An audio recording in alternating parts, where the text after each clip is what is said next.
तो हम पहली बड़ी खबर की बात करें तो वो आ रही है चीन से। जो बाइडेन के आने से कम नहीं होगी चीन की चिंताएं, नया अमेरिका भी नहीं देगा कोई राहत। अमेरिका के नए राष्ट्रपति जो बाइडेन ने बुधवार को शपथ ले ली है। माना जा रहा था कि बाइडेन शुरुआत में चीन को लेकर कोई बड़ा ऐलान कर सकते हैं, लेकिन उन्होंने चीन से जुड़ा कोई भी बड़ा बयान नहीं दिया। खास बात है कि अपने प्रति बाइडेन के नज़रिए से चीन भी सतर्क है। ऐसे में विशेषज्ञ बताते हैं कि दोनों देशों के बीच संबंधों में खास बदलाव नहीं आएगा। खास बात है कि बाइडेन की कैबिनेट के भावी विदेश मंत्री रहे एंथनी ब्लिंकन ने भी चीन को लेकर डोनाल्ड ट्रंप की सोच की सराहना की थी। वहीं हम अगली बड़ी खबर की बात करें तो बुजुर्गों से पहले बच्चों को वैक्सीन देने के बाद क्यों कर रहे हैं चीनी वैज्ञानिक, जानें इसका कारण। इस स्टडी में मिली जानकारी के आधार पर रिसर्च ने कहा कि भले ही बच्चों को कोरोना वायरस की चपेट में आने का खतरा कम है, लेकिन बुजुर्गों के मामले में यह वायरस तेजी से फैल रहा है। भारत के अलावा कई अन्य देशों में भी वैक्सीन प्रोग्राम शुरू हो गया है। लगभग हर जगह यह काम अलग अलग चरणों में किया जा रहा है। खास बात है कि कई जगह वैक्सीन लगाने के मामले में स्वास्थ्य कर्मियों के बाद बुजुर्गों और बीमार लोगों को तरजीह देने की बात कही जा रही है, लेकिन वुहान के शोधकर्ताओं ने इस बात पर संदेह जताया है। एक्सपर्ट्स का कहना है कि बच्चों को भी पहले वैक्सीन दी जानी चाहिए, क्योंकि वे बुजुर्गों से ज़्यादा तेज़ी से वायरस फैला सकते हैं। वहीं अगली बड़ी खबर की बात करें तो बाइडेन के शपथ लेते ही चीन ने ट्रंप सरकार में विदेश मंत्री रहे माइक पोम्पियो समेत कई अधिकारियों पर लगाया प्रतिबंध। चीन ने सख्त कदम उठाते हुए बुधवार को पूर्व राष्ट्रपति डोनाल्ड ट्रंप की सरकार में रहे 28 अधिकारियों पर प्रतिबंध लगा दिया है, क्योंकि चीन के अनुसार उन्होंने कई बार नीतियां बनाई हैं जिससे चीन की संप्रभुता पर खतरा था। इन अधिकारियों में ट्रंप के बेहद करीबी और ट्रंप सरकार में विदेश मंत्री रहे माइक पोम्पियो भी शामिल है। माइक पोम्पियो हमेशा से चीन के विरोधी रहे हैं। ट्रंप सरकार के आखिरी दिन माइक पोम्पियो ने कहा था कि चीन ने वीगर मुसलमानों का दमन किया है। वहीं अगली बड़ी खबर और मुख्य खबर देखें तो रूसी विदेश मंत्री बोले, भारत और चीन की दोस्ती के लिए हम कर रहे हैं भरसक प्रयास। रूसी विदेश मंत्री सर्गेई लावरोव ने कहा है कि रूस के दो महान दोस्त और भाई भारत और चीन आपस में शांति से रहें। यह सुनिश्चित करने के लिए रूस भरसक प्रयास कर रहा है। एक संवाददाता सम्मेलन में सोमवार को लावरोव ने यह भी कहा कि अमेरिका की हिंद प्रशांत रणनीति से भारत और रूस की नज़दीकी साझेदारी पर असर नहीं पड़ेगा। आइए हम कुछ बड़ी खबर जान लेते हैं जो कि पाकिस्तान से जुड़ी हुई है। तो पहली बड़ी खबर आ रही है कि पाक ने फैलाए हाथ। पाकिस्तान ने हाथ फैलाकर मांगे टीके, फिर भी चीन ने महज 5 लाख डोज देकर टकराया। कहा विमान लेकर आना और ले जाना। कभी मास्क के नाम पर अंडरवियर के टुकड़े सिलकर पाकिस्तान भेजने वाले चीन ने कोरोना वैक्सीन के मामले में भी अपने दोस्त की उम्मीदों पर पानी फेर दिया है। 22 करोड़ की आबादी वाले पाकिस्तान को चीन ने केवल 5 करोड़ टीके देकर टकरा दिया है, वह भी तब जब पाकिस्तान ने दोस्त के सामने अपनी झोली फैलाकर मदद की गुहार लगाई। और तो और चीन ने पाकिस्तान की बेइज्जती भी कर डाली है और कहा है कि अपने विमान लाकर ये टीके ले जाना। वहीं अगली बड़ी खबर की बात करें तो भारत ने पड़ोसी को मुफ्त में दी कोरोना वैक्सीन। पाकिस्तान खरीदने के लिए टटोल रहा जेब, जाने कहां कितनी ज़्यादा होगी कीमत।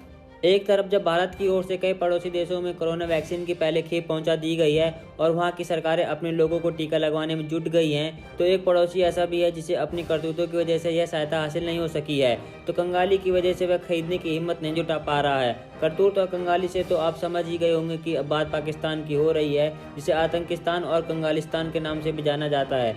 भारत के खिलाफ दिन रात साजिशें रचने और खून खराबे के लिए आतंकियों को भेजने वाले पाकिस्तान ने हिंदुस्तान में तैयार कोरोना वैक्सीन कोविशील्ड को मंजूरी तो दे दी है, लेकिन वह इन्हें हासिल नहीं कर पा रहा है। इमरान खान मोदी सरकार से सीधे बात करने की हिम्मत नहीं जुटा पाए तो प्राइवेट सेक्टर से इसे खरीदने को कहा, लेकिन अब कीमत सुनकर वह जेब टटोल रहे हैं। वहीं अगली बड़ी खबर की बात करें तो बलूचिस्तान प्रांत में सड़क किनारे लगाए गए बम से मचा तहलका, 11 सैनिक घायल। सुरक्षा अधिकारियों ने कहा है कि दक्षिण पश्चिम बलूचिस्तान प्रांत के एक दूर दराज इलाके में एक पाकिस्तानी अर्धसैनिक वाहन के पास सड़क के किनारे बम विस्फोट हुआ, जिसमें कम से कम 11 सैनिक घायल हो गए। अधिकारी के मुताबिक बुधवार को सीबी जिले में यह हमला हुआ। बता गया कि यह हमला फ्रंटियर गश्ती दल पर हुआ और 11 घायलों में कम से कम 4 सैनिकों को गंभीर हालत में भर्ती कराया गया। वहीं अगली बड़ी खबर की बात करें तो पाकिस्तान में खाड़ी देशों के शाही सदस्य 2 दिन करेंगे विलुप्त प्राय पक्षी का शिकार। खुशामद और खिदमत के साथ आर्थिक लाभ कमाने के उद्देश्य से पाकिस्तान की सरकार बहरीन के शाही परिवार की अपने यहाँ बलूचिस्तान की यात्रा के लिए तैयार कर रही है। शाही परिवार यहाँ विलुप्त प्राय पक्षी होबारा बस्टर्ड के शिकार के लिए 22 जनवरी से 24 जनवरी के बीच रहेगा। शाही परिवार से आने वाले में बहरीन के राजा हमद बिन ईसा बिन सलमान अल खलीफा और अबू धाबी क्राउन प्रिंस के मोहम्मद बिन जायद अल नयान हैं। उनकी यह निजी यात्रा होगी। तो आइए अब हम जान लेते हैं कुछ बड़ी और महत्वपूर्ण खबर जो कि अमेरिका से आ रही है। पहली बड़ी खबर आ रही है जो बाइडेन के इस फैसले से होगा 5 लाख भारतीयों को फायदा, आसानी से मिल सकेगी नागरिकता। घंटों पहले अमेरिका की सत्ता संभालने वाले जो बाइडेन ने भारतीयों के हित में एक फैसला लिया है। बाइडेन ने देश में जारी इमिग्रेशन पॉलिसी में बदलाव करने की तैयारी शुरू कर दी है। उन्होंने कांग्रेस से एक कानून तैयार करने की बात कही है, जिसके तहत 1 करोड़ 10 लाख अप्रवासियों को स्थायी दर्जा और नागरिकता आसानी से दी जा सकेगी। खास बात है कि डोनाल्ड ट्रंप के फैसले की वजह से करोड़ों अप्रवासियों के ऊपर देश छोड़ने का खतरा बना हुआ था। दफ्तर संभालने के पहले ही दिन बाइडेन ने ट्रंप के कई फैसलों को पलटा है। वहीं अगली बड़ी खबर निकल कर आ रही है कि राष्ट्रपति बनते ही जो बाइडेन ने दिया ट्रंप को बड़ा झटका, कई बड़े आदेशों को पलटा। राष्ट्रपति की कुर्सी पाते ही जो बाइडेन ने कई ऐसे महत्वपूर्ण फैसले लिए और पूर्व राष्ट्रपति डोनाल्ड ट्रंप के आदेशों को पलट दिया। अमेरिका राष्ट्रपति जो बाइडेन ने पहले ही दिन कई फैसलों पर हस्ताक्षर किए, जिनमें प्रमुख तौर पर पेरिस जलवायु समझौता भी है।